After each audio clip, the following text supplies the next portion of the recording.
So Horizon Forbidden West is looking more amazing by the minute. We just got some brand new gameplay on the PlayStation 4 if you're playing on the old gen and want to know exactly how this game runs on there. Yes, we will check that in this video, but we also have quite a lot of new gameplay information, not just the one that we got yesterday from IGN, but also quite a lot of new gameplay footage and details about how long the story campaign and the side content will be in the final release. But let's begin with a first look at Plainsong, one of the main regions in the game and of course home of the Yutaru tribe. Everything you're seeing right here has been fully captured on the PlayStation 4 Pro, so it should give you a rough idea of what to expect both in terms of visuals and performance in the final product. Now, I'm not going to lie, it looks absolutely stunning. It doesn't seem to have any performance issues, but then again, I'm also a bit worried that this is all running at a slower pace, so it's not a true indicator of how the game will perform under more like heavy circumstances like running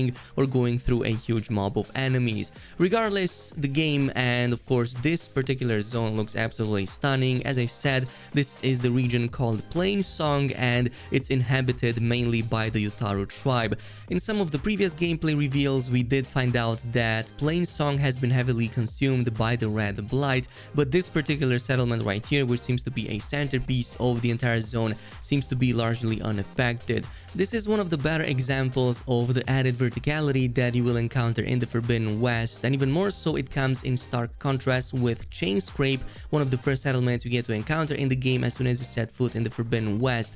That one has a lot more added flat surfaces compared to this one, which pretty much stands at the top of clouds. Well, not really, it's at the top of radio dishes, but still looks really awesome. We also have a first look at some brand new gameplay against Clamberjaws and the types of attacks that you can expect from this new type of machine. As you can see, they constantly try leaping to take you by surprise, and they also seem to use some sort of fire projectiles in an AoE type of damage. And nonetheless, we also had a look at how encounters against bristlebacks work. You seem to encounter these mostly in packs or herds, but take a look at the added agility that Aloy has in the second game, just because it has access to a grappling hook and that really cool glider. So all in all, looks really awesome. On a final note, we do have one other thing to discuss about, which is the length of the main story and the side content in Horizon Forbidden West. So according to a recent interview with the game's director, it seems that the main story of the Forbidden West will be about as long as its predecessors, so expect anywhere between 20 to 24 hours. It's also going to include some other extras as well, so the main story plus the extras, which would include all of the side content and side missions, would total to about 45 hours and 21 minutes, and for the full completionist that won that platinum trophy, it's going to cap out at around 61 hours and 20 minutes, which personally I find quite lengthy,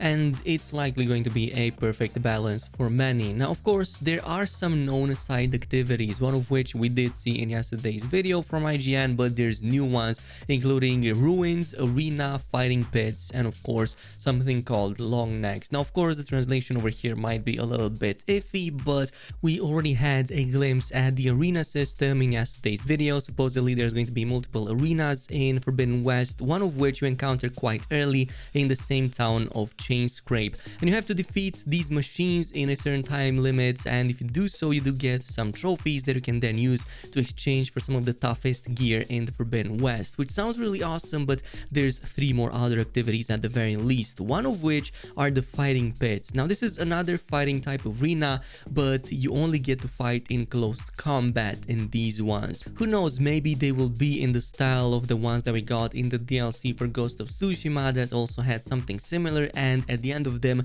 you would get a really powerful set of armor. In that case, it was also unlockable for the online mode, so I'm kind of curious to see if this goes into a similar route. Another one are ruins. These are special places to explore that hold small puzzles for us, and I'm not exactly sure if these are going to be the same ruins that we also got in Zero Dawn. Maybe they will be different and explorable at any time by just, going out of your way, out of the beaten path, and maybe doing something on the side, or will they be tied to the main story and only unlockable during those times.